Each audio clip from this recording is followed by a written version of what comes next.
oh. Isudaan na.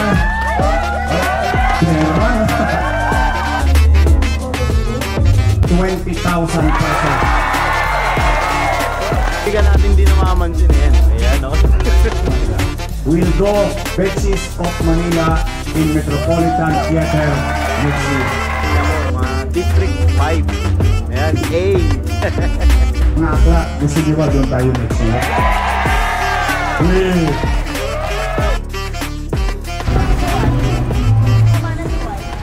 Buwamba na.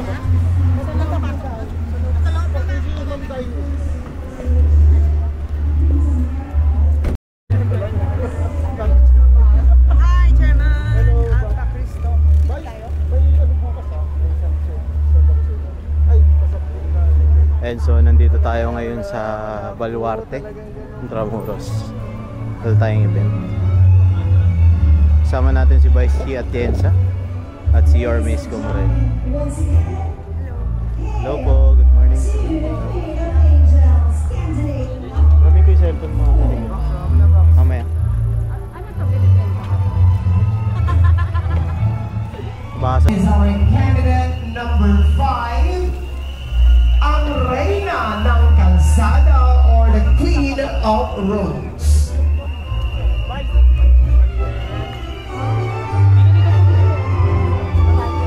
A jeepney or simply a jeep is a type of public utility vehicle that serves as the most popular means of public transportation in the Philippines.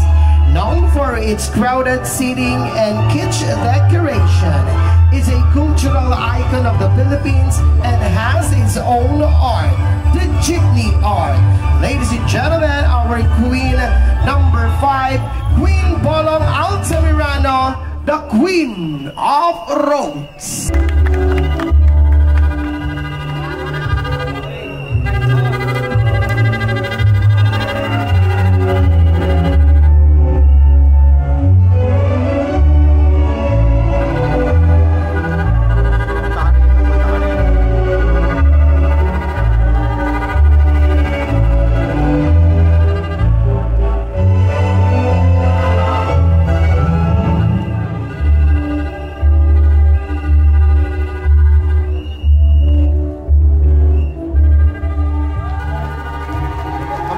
There you have it, ladies and gentlemen. Once again, round of applause, please, for the Reyna ng Kalsada, our candidate number 5, Queen Bolong Altamirano.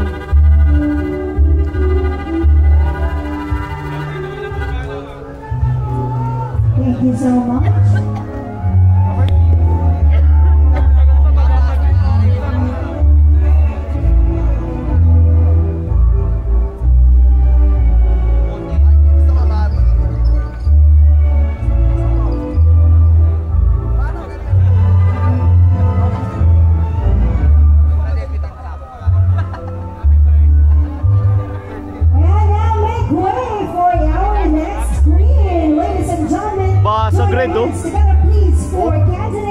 Sa kanina. Puti na lang ano yung nakuha ko. Ayan o.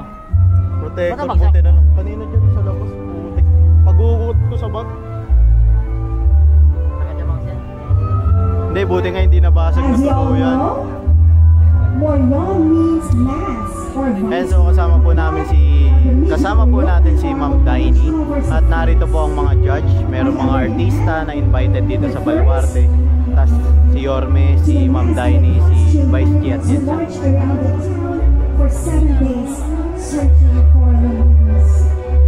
Punta ka bukas. Tatasa mo yung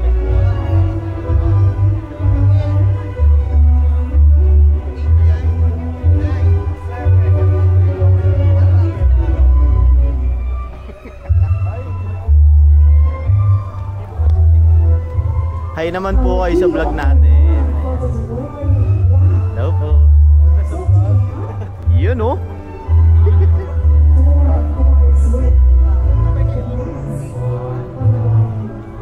Ganda naman.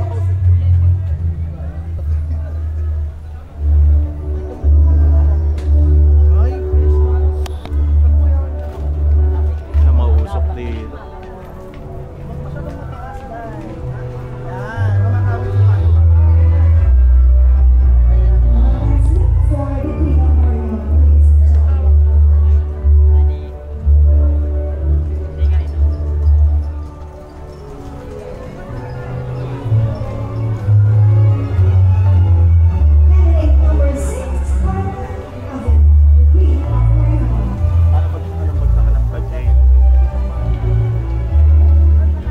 so nililibot ko lang muna kayo rito.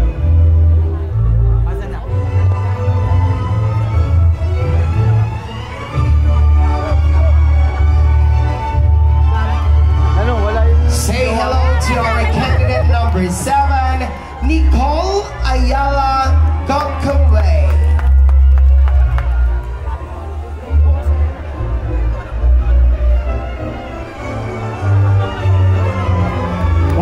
And so babalik na tayo dito sa harapan para mapanood natin. Ano pala to? Ano to? Bekshi Night? Bekshi's Manila. Ayan. So event to ng mga Bekshi dito sa Manila. Beauty pageant. And delicate floral details is a true work of art. And completing this regal look, a breathtaking real diamond necklace shimmering with unmatched brilliance. A true queen in every sense of the word.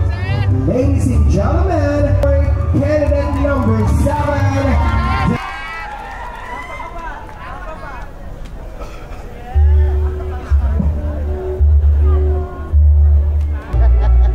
Oy, shoutout kay Chong, Chairman Chong Peña, pati Chairman Tanyamor, mga District 5. Ayan, A. Ito yung kaibigan natin di namamansin eh. Ayan, no?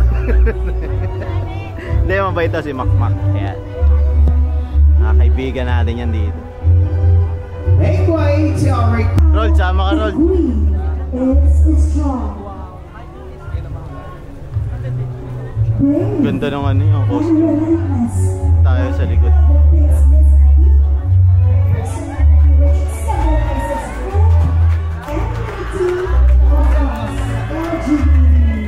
Not to scare, but to come out and be ourselves. Confidence, freedom, and acceptance. But how I depict the costume I'm wearing for tonight. That's what Ading said.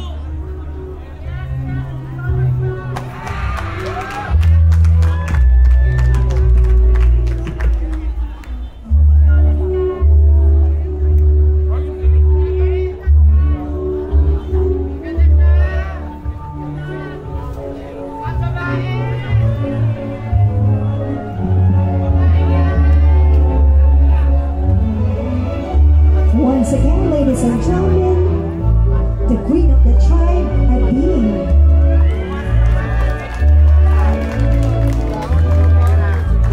Symbolizing resilience, strength, and dignified.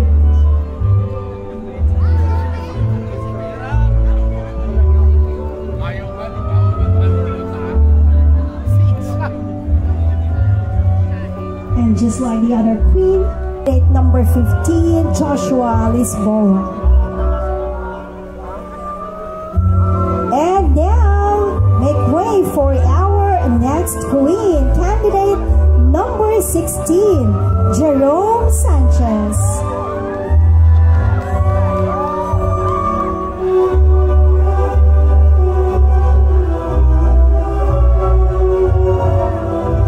Jerome Sanchez is wearing a Reina Emperatriz inspired gown.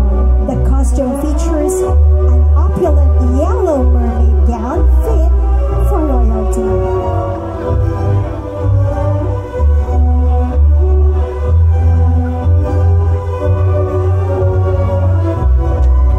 The fabric is a rich golden silk that shimmers with every movement, draping elegantly from a corseted bodice adorned with intricate pearl embroidery. The gown flows into a voluminous skirt edged with delicate lace and beading, evoking the majesty of a powerful ruler. Intricate jewelry and a jewel tiara crown the ensemble, perfect for a queen who commands the attention and respect.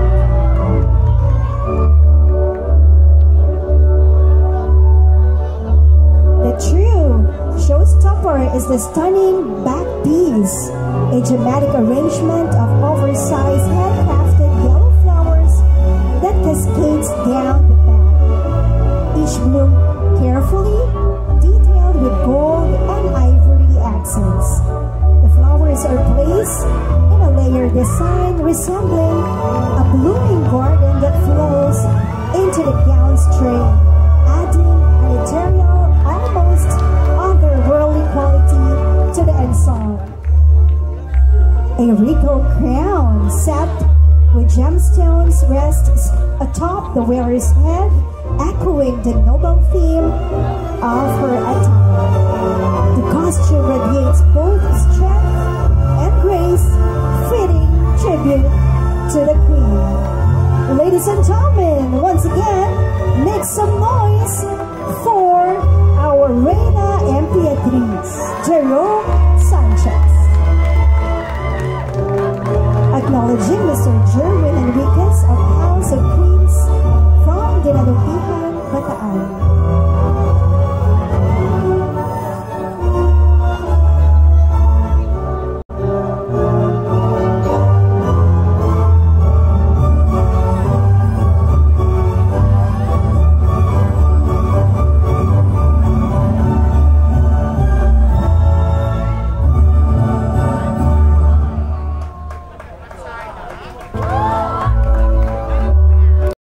Sang kabaklaan at sang katomboyan, Yorme Isko Moreno Tomagoso.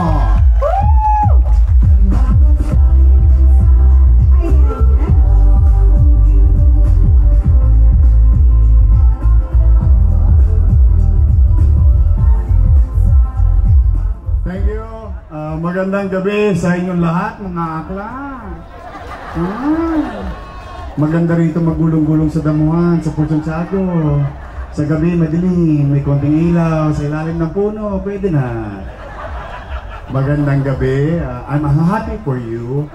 Congratulations to the team. Palakpakan natin ang ating mga organizer. And I'm really proud of Bekshis because of your artistic ability. Talagang in-effort.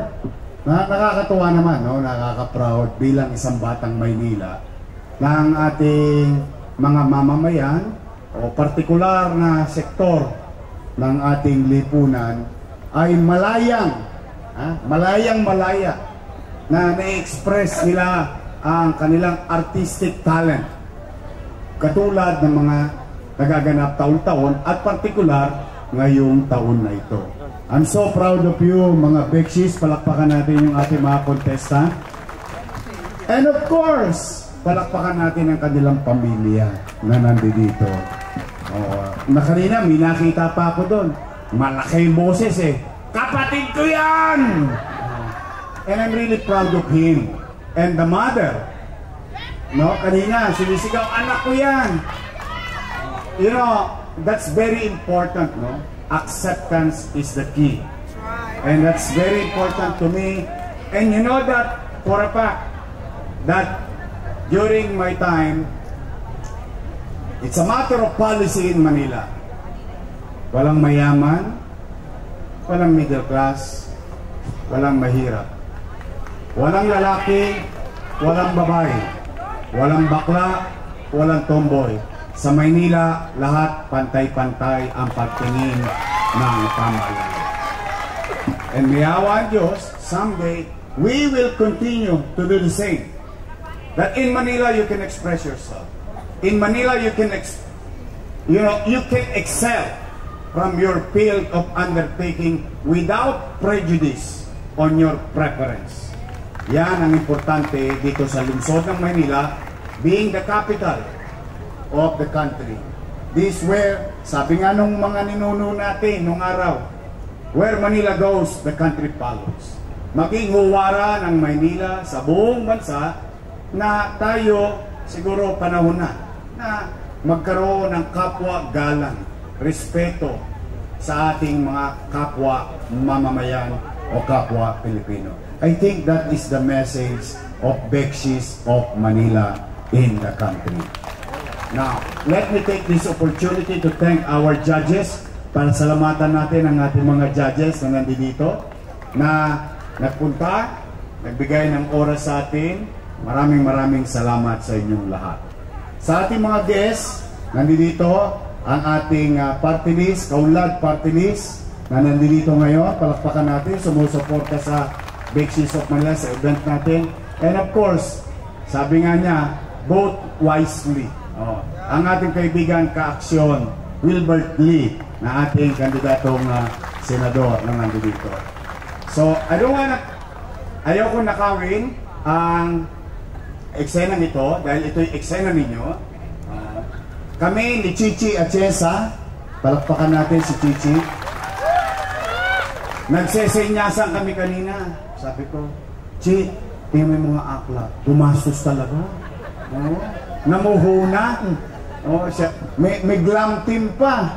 No? Talaga naman todo gastos. Ang papremyoin natin, di ba? Ang mananalo, 100 kyaw. Yan. Yung first runner-up, 50. Yung second runner-up, 30. Tama ba? Tapos 20. Tapos 10. Yung mga olats, mga Luz Biminda, 5 kyaw. Abunado pa. Isa dami na, chairman. Nagsesenyasa kami ni Chichi. Sabi, kawawa naman ang mga akla. Pagkaluan, umuwi, abunado pa. Sa makeup pa lang, talo na. Yung costume pa. Yung glam team pa. O sige. Basta ganito. Hopefully, may awan Diyos. Dito tayo ngayon.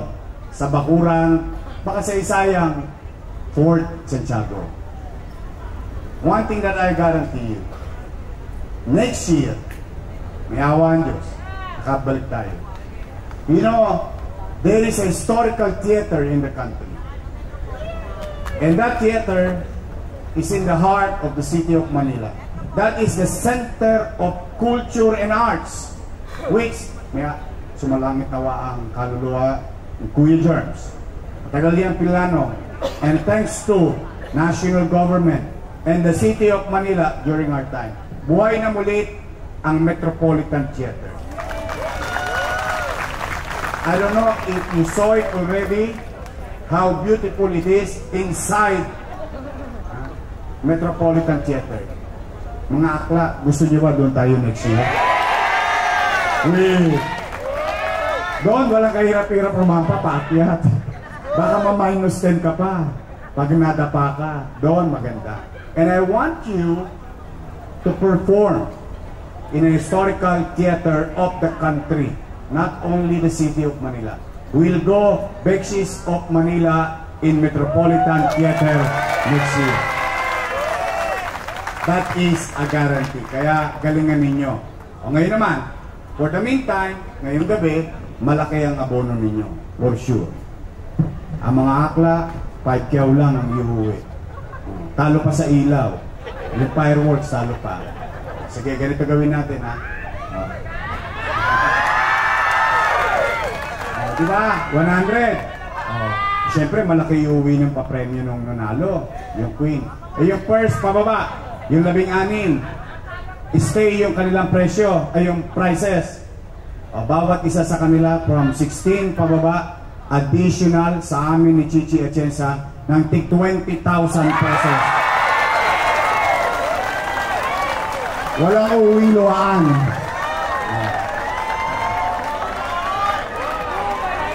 Ha?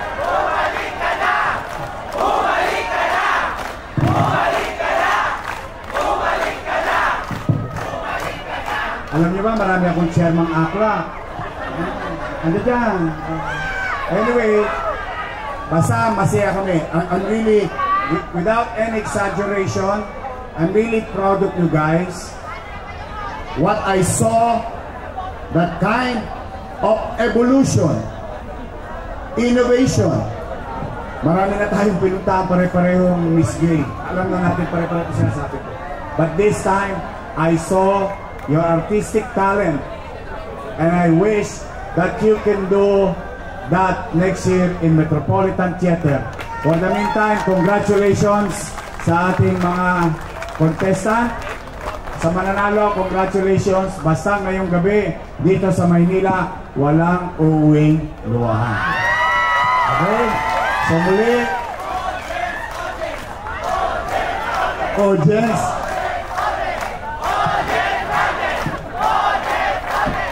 Sana booking. Sila muna ang bida ngayon. Mag-iingat kayo. I love you. Magandang gabi. Pagpalain nawa kayo ng pong may kapal. Manila, God first. Thank you. Thank you so much. Talaga namang Thank you. nakakagulat ang ating habang lumalalim ang gabi na 20 kiyaw each. Talaga namang bonggang.